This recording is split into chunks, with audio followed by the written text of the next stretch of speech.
Our last one, we're comparing two sets again, but now we're looking at a box and whisker plot.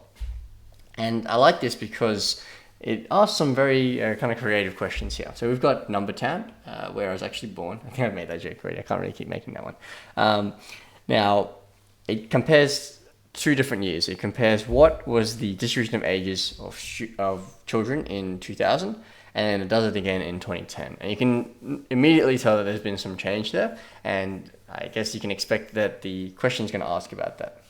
The first question they ask is, all right, in 2000 there were 1,750 children aged 0 to 18, so giving you the total amount, that's the total. And we want to find out how many children were aged 12 to 18 in 2000. So 12 to 18, if you look at the box and whisker plot, you can see it crosses over two quartiles, right? Because remember, each of these sections is a single quartile, it's 25%. So if you're looking from 12 to 18, this is your median here, and this is your max.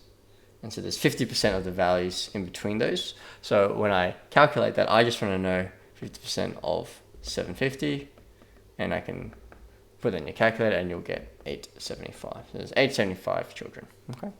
All right, so now I am told that the number of children aged 12 to 18 years is the same in both 2000 and 2010. So if I look at 12 to 18 in 2000, that was 875. I just calculated that. Okay, so that's the same in 2010. This is also 875 for 12 to 18. And they're asking how many children were aged 0 to 18 in 2010. So they're asking for the total. Now, just be careful, because if you're tempted to say, they will probably just be the same total, right?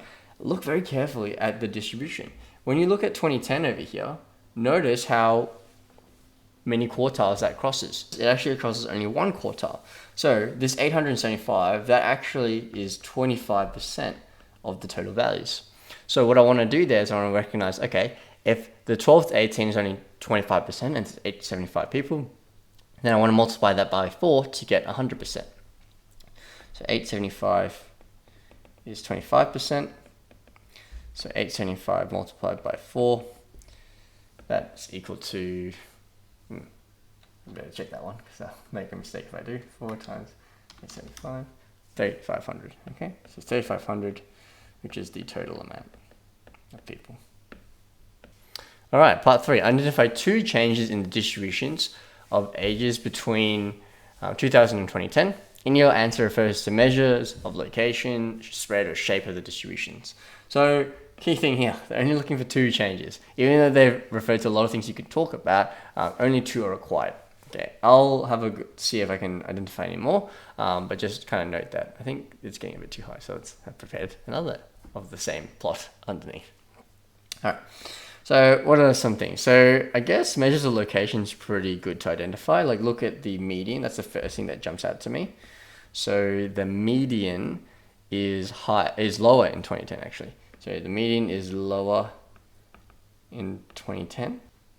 Oh, another thing that we can notice, we're talking about measures of spread, right? Have a look at the range is still the same, but have a look at the interquartile range, right? So in 2010, it goes from 2 to 12.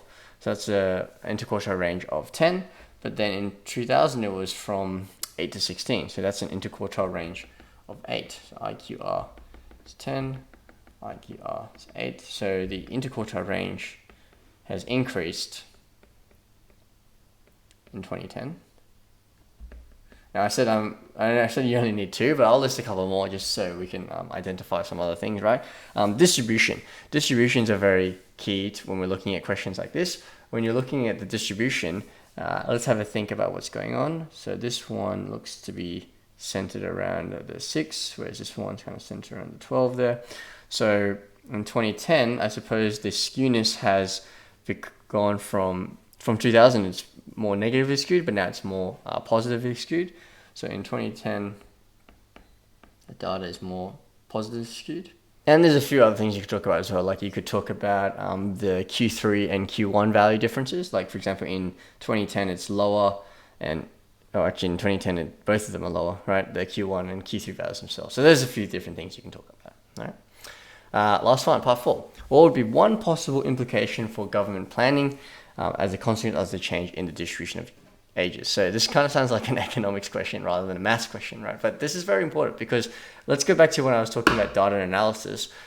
This is what we do data analysis for. We don't just do it for the sake of doing numbers. I mean, some people do, but really there should be implications. There should be something that we can take away from it, right? And one implication for this is, okay, I noticed that the ages are much younger. What can you do about that? We're not looking for an essay. We're just looking for one implication. So maybe think about things that younger children need. So, for example, the government might make more daycare centers, or they make more age-appropriate parks like equipment in parks in order to kind of sustain that need.